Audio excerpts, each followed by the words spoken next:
अमरावती जिल्ह्यातील अंजनगाव सुरजीमधील मानव सेवा विकास फाउंडेशनद्वारा राज्यस्तरीय खुली योगासन स्पर्धा 3 फेब्रुवारी 2025 रोजी संत गुलाबाबा आश्रम टाकरखेडा मोरे येथे आयोजित करण्यात आली आहे। या संदर्भात आज मराठी पत्रकार भवन अमरावती येथे अध्यक्ष डॉक्टर नंदकिशोर पाटील यांनी या संदर्भात विस्तृत माहिती दिली। योगाच्या प्राचीन पद्धतीचा प्रचार प्रसार व्हावा या उद्देशाने ही राज्यस्तरीय खुली योगासन स्पर्धा आयोजित करण्यात आलेली आहे। सदर स्पर्धेकरिता 3 फेब्रुवारी रोजी सकाळी 8 वाजता प्रत्यक्ष स्पर्धास्थळी येऊन सहभागी व्हावे।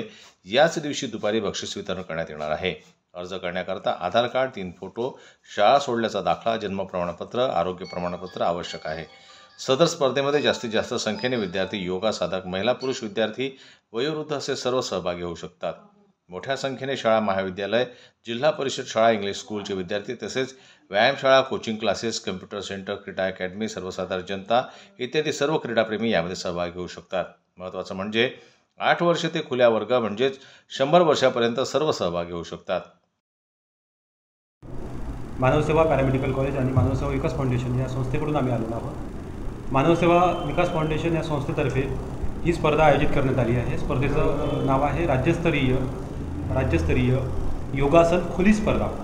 ही पहिल्यांदा आपण आयोजित करतोय आणि ही अंजनगाव सुरजीच्या टाकरखेडा आश्रम म्हणजे गुलाबाबा आश्रम टाकरखेडा या ठिकाणी आपण आयोजित केली आहे। स्पर्धेचं स्वरूप आहे की स्पर्धा 8 वर्षापासून ते 100 वर्षापर्यंत कोणीही नागरिक, व्यक्ती, विद्यार्थी, संस्था, विविध संस्था यामध्ये सहभागी होऊ शकतात। पूर्ण महाराष्ट्रातून यामध्ये एंट्री येत आहे।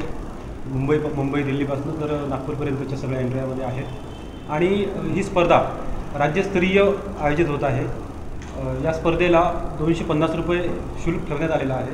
काही ग्रुप किंवा काही शाळा, महाविद्यालय जर सहभागी होत असतील तर त्यांना 150 रुपये फी आहे, म्हणजे 100 रुपये त्यांना कन्सेशन देण्यात आलं आहे। या स्पर्धेमध्ये 5 मेडल आहेत।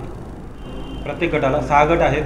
6 गटाला 5 मेडल आहेत। प्रत्येक गटाला 5-5 मेडल आहेत। काही रोख बक्षीस पण आहेत। अशा या स्पर्धेला जास्तीत जास्त विद्यार्थ्यांनी सहभागी व्हावं अशी संस्थेकडून आशा आहे। आणि या स्पर्धेमध्ये आपण जे बक्षिसं आहेत त्यामध्ये रोख पण देत आहोत आणि 5 दिवसाचा आमचा एक मोठा संमेलन आहे।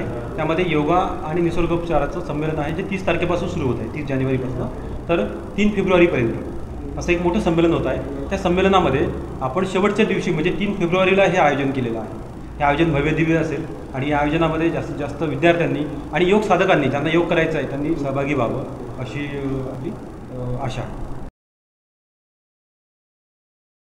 वयानुसार 6 गट तयार करण्यात आलेले आहेत। यात बंधनकारक 2 आसन, इच्छित 3 आसन असे एकूण 5 आसन प्रत्येकी 20 सेकंद करणे आवश्यक आहे। प्रत्येक गटासाठी 5 मेडल व प्रमाणपत्र तसेच प्रथम 3 विजेता खेळाडूंना रोख पारितोषिक असणार आहे। सहभागी सर्व स्पर्धकांना सहभाग प्रमाणपत्र देण्यात येणार आहे। ज्या शाळेने जास्त विद्यार्थी सहभागी करून घेतले त्या शाळेला विशेष बक्षीस देण्यात येणार आहे। वयोगटानुसार शासनाची यादी व अधिक माहितीसाठी संपर्क साधण्यासाठी असे योगासन स्पर्धेच्या मध्ये जास्तीत जास्त विद्यार्थ्यांनी सहभागी व्हावे असे आवाहन संस्थेचे संस्थापक अध्यक्ष डॉक्टर नंदकिशोर पाटील यांनी केलेले आहे। या पत्रकार परिषदेला पदाधिकारी, सदस्य उपस्थित होते। जनमत लाईव्ह न्यूज करता राजेश्वर घोरमाडे यांची रिपोर्ट अमरावतीहून।